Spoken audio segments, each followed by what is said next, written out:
Lisa Frankenstein has arrived, and it brings a campy and quirky reimagining of the classic monster story.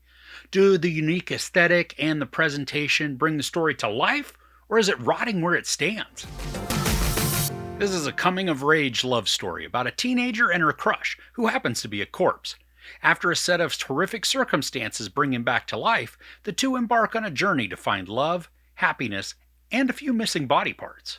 So we've got Kathryn Newton and Cole Sprouse starring in this as Lisa and the creature, respectively. The story takes place in 1989, and all the clothing, decor, and stylings, they fit right into this era. Very early on, I got Edward Scissorhands vibes, thanks mostly to a character that moves around stiffly and awkwardly, grunting or making some odd noises instead of speaking. Now, Lisa is a loner type character, which is completely supported by her backstory. I love that the narrative doesn't dwell on her past, but does give us just enough info to build her out, providing context and understanding then for her behaviors. Kathryn Newton is excellent in her role. She was awesome in Freaky, and here she gets to channel some of that psychotic but cute persona. She has wonderful timing too, making the character as weird and awkward as possible without making her a turnoff. I mean, she's incredibly sympathetic and even relatable, which is a bit strange to say given what her character does as the film progresses. Now, Cole Sprouse doesn't speak for almost the entirety of the movie, but he emotes in such a spectacular way that if he were given lines of dialogue, I think it would have detracted from his performance. From small facial expressions to glances and subtle hand movements, he delivers a lot of levity while also feeling grounded. I mean, come on, at least as grounded as the whole film would allow. Now, Carla Gugino is featured in this, but she's got a smaller role, and she fully understands the assignment and kills it. She embraces the late 80s look and attitude, just fully committing to her cringy character. Now, she's also excellent at crafting somebody that is instantly unlikable. She's like the perfect fairy tale stepmom, completely unaware of her own faults, but hyper-focused on the shortcomings of others, and then not afraid to go for the jugular. Another standout in the cast is Liza Soberano. She plays Lisa's stepsister, Taffy. Now, at first, I thought her character was designed to be a backstabbing and conniving mean girl. But once we get to know her, she's incredibly sweet, and her actions are mainly truthful and kind-hearted. I mean, she's a wonderful contradiction within the narrative. While it seems like Lisa's world is crumbling around her, Taffy is right there as this cheering force. And even when Taffy experiences heartache, she doesn't lose her charm. Now, despite the somewhat short runtime at an hour and 41 minutes, the film feels a lot longer. I think a lot of that has to do with the uneven pacing for a lot of the story, especially at the beginning.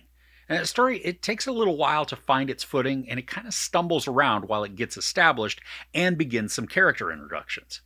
Once the narrative begins to fall into its groove, though, the story mostly maintains a more even pace, mixing horror elements with lighthearted actions to creating an emotionally confusing but not displeasurable experience. Now, after everything is panned out, the movie is a twisted love story that also focuses heavily on longing, desire, and fitting in. Now, all of those themes blend well together, even though none of them really push through to become that central focus. Now, I was surprised at how much sweetness this movie captured. From large and small moments, there are bits that reinforce friendship and love. And as the film concludes, I was shocked at how emotionally touching it ended up being. Now, not everything clicks, and some characters really could be easily removed and the story wouldn't be impacted at all. Like, there's this character of Tamara. She's certainly an antagonist within the narrative, but the motivation to be one, completely ignored. I mean, okay, yeah, she's a bee. The first interaction we get with her, it's enough to establish that, and it could have just worked as part of that particular scene. But then we get more with her, and it feels forced and then out of place. And the arcs in this, they're not shocking or surprising. The story progression, it's very predictable, and it could contribute to some of that slower feeling that I'd mentioned before. Now, for me, I didn't necessarily mind the obviousness because I was engrossed in Lisa and the creature's just developing relationship.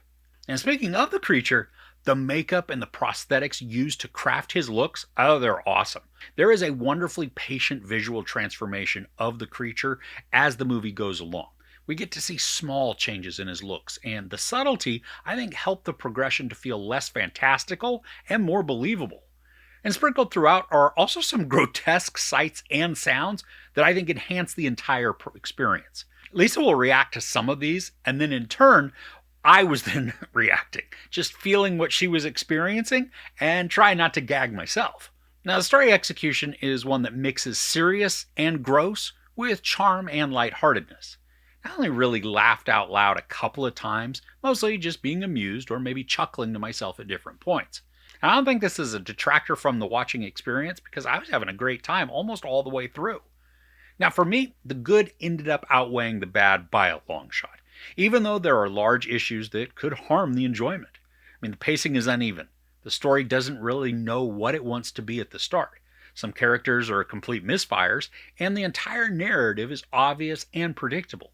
But despite these shortcomings, Katherine Newton and Cole Sprouse delivered delightfully engrossing performances that embrace the silliness of some of the story while also creating a relationship that is touching, heartfelt, and slightly demented. Now, I had a blast with this, and I walked out with a huge smile on my face. For me, this is going to be one that I buy and watch repeatedly. And yeah, it is far from perfect. That's probably where my score is going to belie my emotional connection with the movie. But if you like a little bit of camp and a little bit of romance mixed with a little bit of dismemberment, you might want to give this one a go. There's sex, no nudity, some profanity, and some violence. I give Lisa Frankenstein 3.5 out of 5 couches. I mean, really, from an enjoyment standpoint, I could rank this much higher, but I also have to acknowledge the flaws. So, what's a weird or slightly off movie that you really like? Let me know about it in the comments below. If you enjoyed this review, please give it a like. Also, don't forget to share and subscribe. I'm Chris. This is Movies and Munchies. Thanks for couching with me.